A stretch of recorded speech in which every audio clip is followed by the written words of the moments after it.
1. In 1973, my parents had enough money to build a little ranch house in the country. The small bank in town approved the mortgage, and the bank signed a contract to give Bob the money to build the house.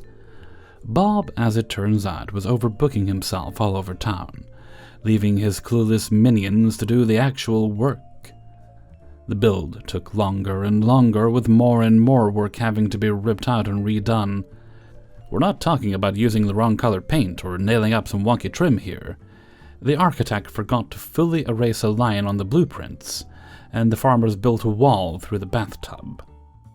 My mother was told, "Don't put anything heavy in the kitchen cabinets," because they were attached to the drywall, not the studs.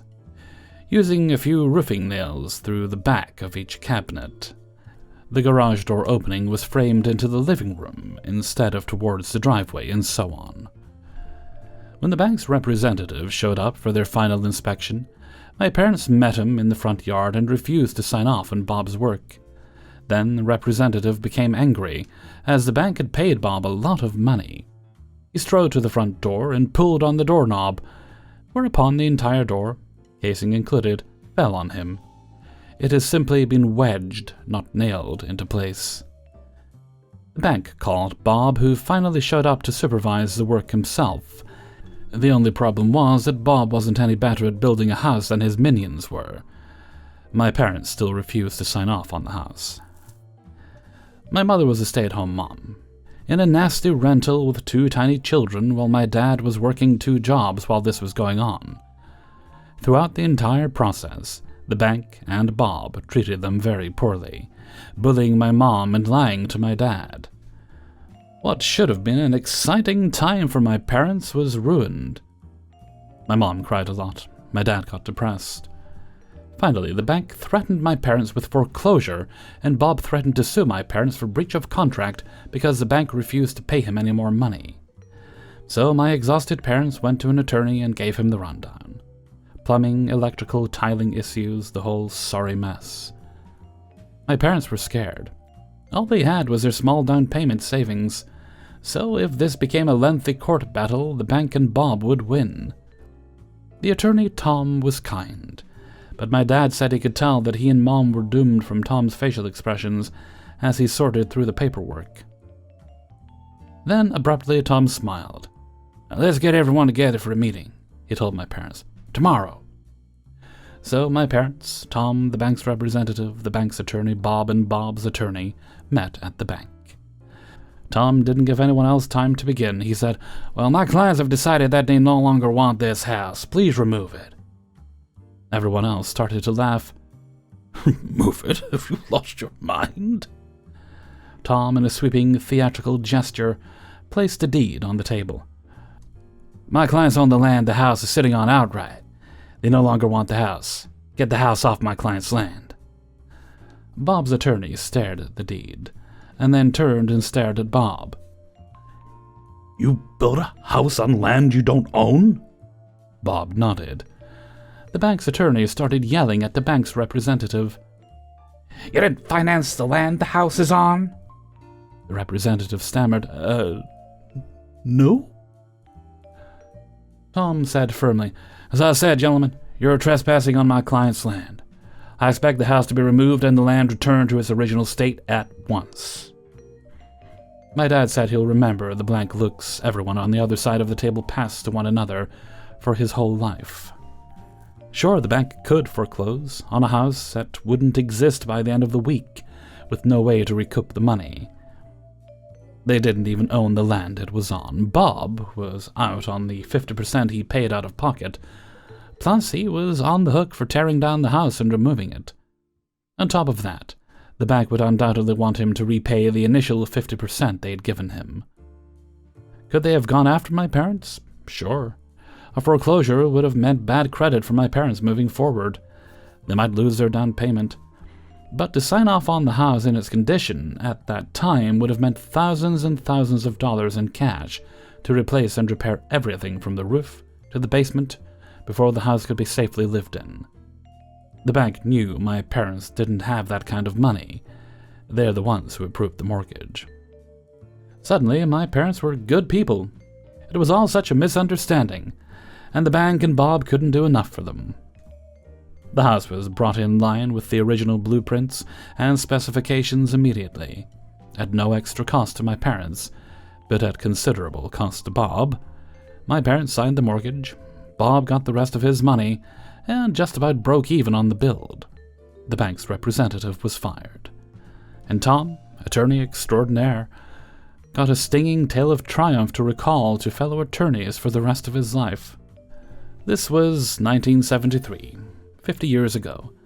Banks did things differently back then. Smaller rural banks in particular were not run the same way the bigger city banks were.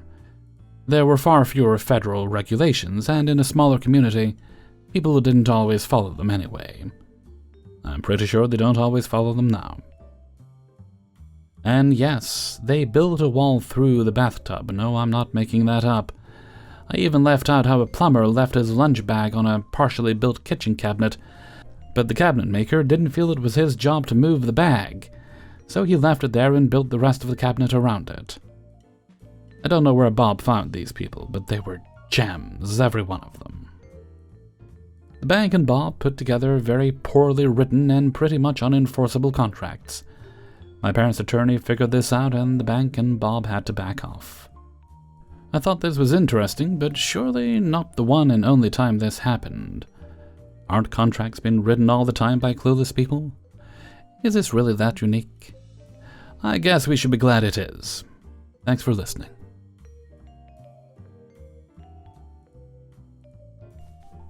2. Background and dynamics of unit. I used to work in a hospital that had a prisoner unit for those too sick to be cared for in the prison's infirmary. Prisoners were usually really respectful to us. The ones who aren't are the ones that usually have never been to prison before. Fish. The COs were specifically hired to guard these hospital patients, even if they had to be transferred to the ICU. Our relationship with the COs was really close. They understood basic medical cues. A fish came in and was so disrespectful to us, berating us, cussing, demanding things. OG, Johnny, was a frequent flyer of ours. He had chronic kidney disease and always had a smile and positive attitude. Johnny got sick of the guy acting out and treating us badly. The staff were frustrated, and the fish was just making things difficult and changing the normally chill vibe of the unit. Johnny told him multiple times to stop and to respect the staff.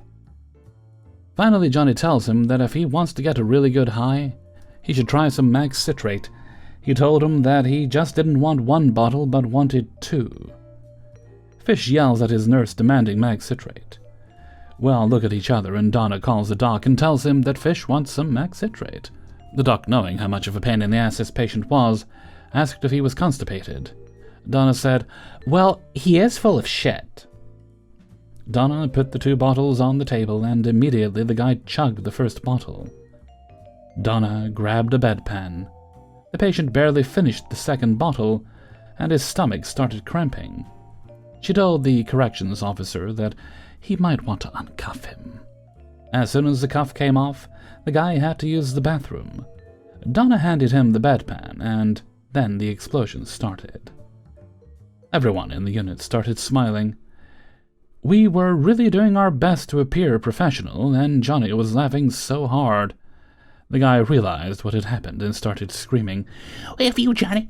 If you, Johnny!" Johnny told him that he better not ever disrespect anyone else in this hospital ever again. The fish never disrespected us again.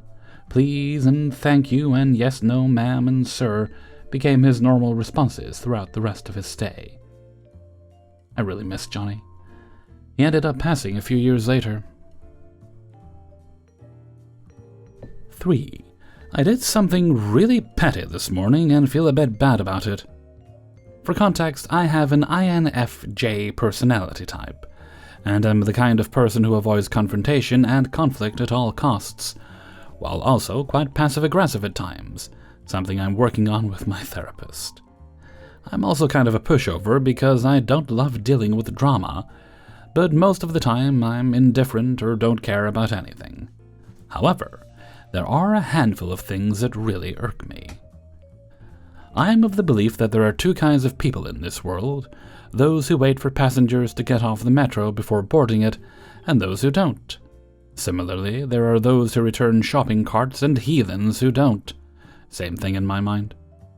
I always wait for everyone to get off, even if it means I have to sacrifice a seat or a standing room. It's just, good transpo etiquette, and what people with souls do. On the other hand, there are some people who will shove, elbow, and push their way onto a metro through rows of people trying to deboard. That is something that really fucking pisses me off. I don't know why I care so much about something that has little to no impact on me. And I know it's so trivial, but it just really bothers me.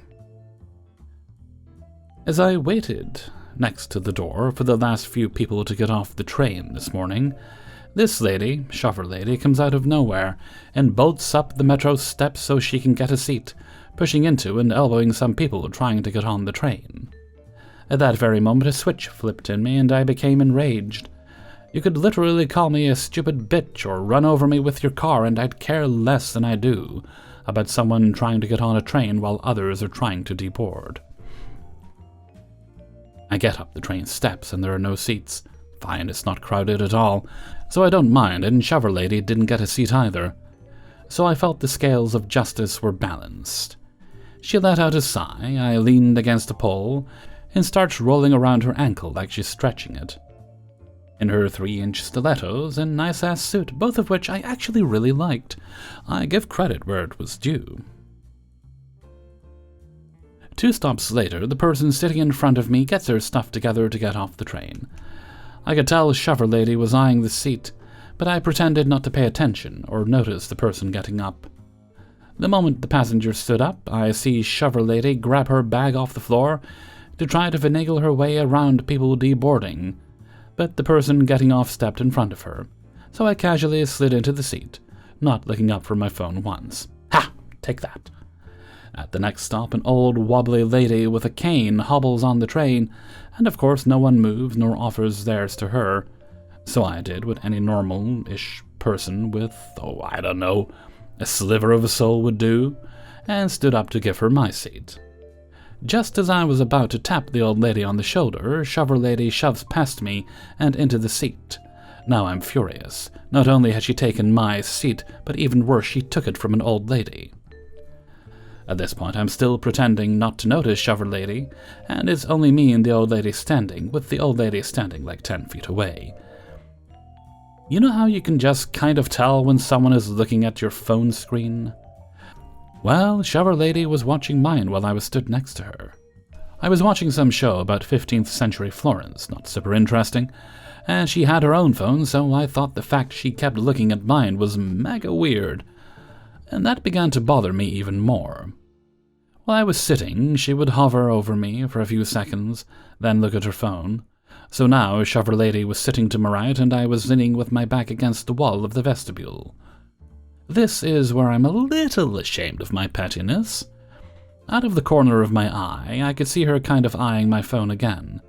So I pulled up iMessages and texted my sister, "Dude, there's this lady on the train wearing the cutest stilettos, but I swear to God, she smells like dead fish. I'm moving to a different car at the next stop, because I can't stand here for the rest of the ride. It's really bad." I was getting off at the next stop anyway, but wanted to extra fuck with her. As we pulled up to my stop, I pretended to fumble around in my bag and accidentally dropped my phone on the floor right in front of her line of sight. I kept digging in my bag for a second to give her a chance to read the text, then grabbed my phone from the floor as I began to walk away. I briefly glanced at the metro map above her, but actually at her kind of, and saw shover lady's face had become beet red, like red. Then I saw her slowly cross her legs and put her bag on her lap, and I walked off the train. 4. Background. Around 25 years ago, I registered my lastname.com for my personal use. I mostly use it as an email server for my family. Unfortunately, there are many businesses around the world that use my last name, their country code, for their websites and email. As such, I regularly get business emails sent to my server. Most of the time this just bounces, but sometimes they happen to match the name of a user or former user of my mail server. As all of the companies have been polite so far, I routinely forward business-related email to the correct address. Because it doesn't really cost me anything, I have set up personal email addresses for some people I don't actually know who happen to have my last name, as long as they agree to not use it for spam. 20 years ago, there was this one guy who happened to have the same first name as my deceased uncle. I was monitoring that address just in case anything important legally or financially came through, to make sure that his family didn't get surprised by anything. The guy who decided to use that for his address had a serious gambling problem. I was getting emails from several gambling sites, often multiple times per day, with transaction records for large, at least from my perspective, deposits. These were all credit card transactions, very often for offshore online casinos, so they didn't exactly abide by banking regulations, either in the USA or his home country. In other words, I often got the full credit card numbers and expiration dates emailed unencrypted. If I had been dishonest, I could have easily run up thousands of dollars in charges. Because some of these transactions also had his physical address, I did have a way to contact him. First, by using that, I was able to figure out what his actual personal email address was. I did not want to use his company email because of the nature of what I was sending. So I emailed him and explained the problem and asked him if he was really comfortable with me having access to several of his credit cards. He accused me of being a hacker, called me several names that I shouldn't repeat here, and blew me off, because I kept getting the email receipts. At this point, I figured out that he was probably digging himself and his family into a fairly deep financial hole, and, well, I was annoyed with him for ignoring his problem and being rude. I didn't think that his family should pay the price for his bad gambling habit. Because I had some of his address, I was able to figure out his wife's name and where she worked. I printed up a stack of about 20 of the emails, put them into an envelope marked personal and confidential, and dropped them in the mail to her office. A couple of weeks later, the gambling emails stopped.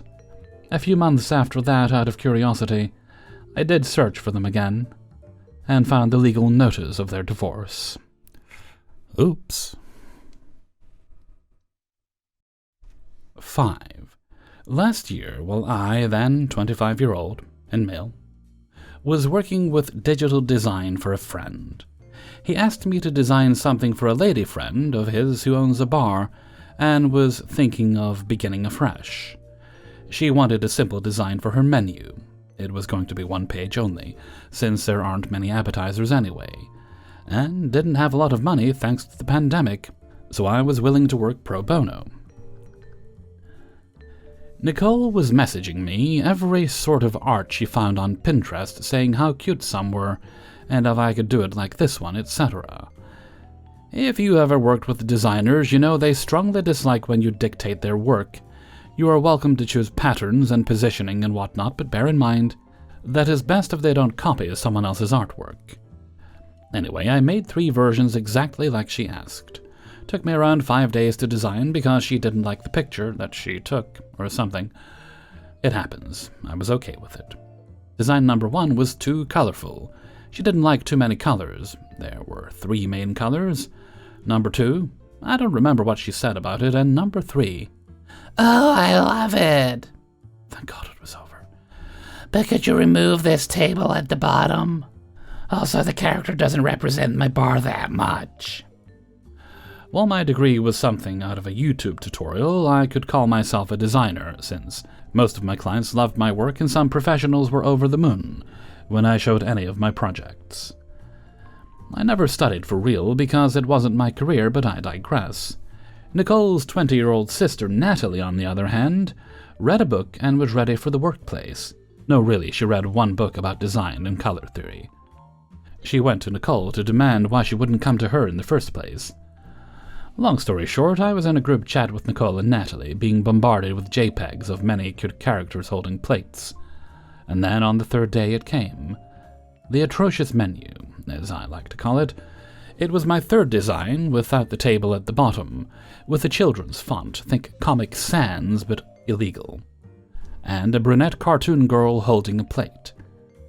I swear I've seen that girl somewhere. Nicole loved it. The only problem, apart from the rest, was where the table was. It was colored red on an attempt to erase it, and the girl was outlined white. Natalie told me to fix it. One reverse image search from Google told me that the same mascot girl was used on a big food blog from our city. XYZ Foodies, not their real name, of course. That's where I knew that mascot. I messaged both of them asking if they were really sure they wanted to use the mascot. They were. Very well. I changed my original design to match the desired one, and voila! I also changed my standard contract to register the design under Nicole's name, with full responsibility. Thanks Reddit for this knowledge. Contract signed and copied, art delivered, case closed. Until 3 months later I received a letter on my mail. Oh, I was being notified. It was faster than I expected. The original artist, through their lawyer, had sent me a cease and desist order. I contacted my mom's lawyer, and she was a little concerned.